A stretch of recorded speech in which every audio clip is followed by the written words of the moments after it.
नमस्कार विद्यार्थी मित्रांनो, मी पंचशील अकादमीचे संचालक खैरे सर। आज आपण गंगा नदी गंगा नदी ही जे आकृती दिसत आहे ही कशाची आहे? संपूर्ण उपनद्या उत्तरेकडून आणि दक्षिणेकडून हे जे दिसत आहे कोणती नदी आहे? गंगा नदी।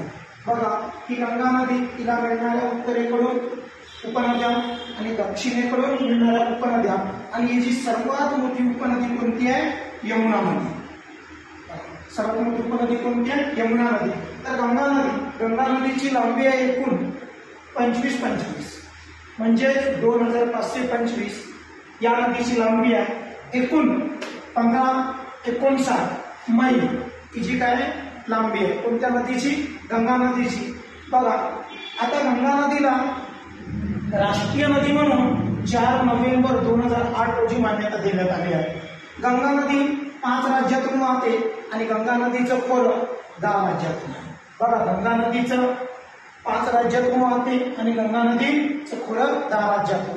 या गंगा नदीचा उगम बघा उत्तराखंडमध्ये सतोपंत या हिम नदीपासून बघा बद्रीनाथ या ठिकाणावरून बघा गंगा नदीचा काय झालेला आहे?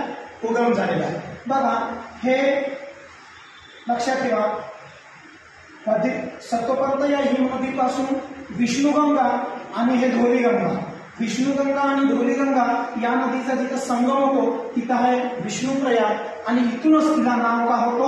अलकनंदा।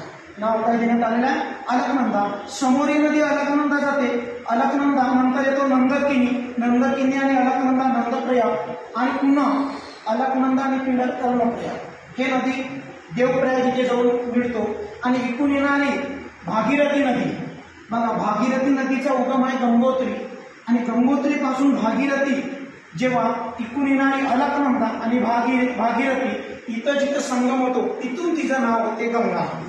गंगा नदीचा स्पेशल काही असा उगम नाही आहे। मग लक्षात ठेवा, इकडून येणारी भागीरथी इकडून येणारी अलकनंदा दोन्ही नदीचा संगम बघा देवप्रयाग इथे होतो, याला पंचप्रयाग म्हणतात। तिथूनच तिचं नाव गंगा नदी सुरू होतो।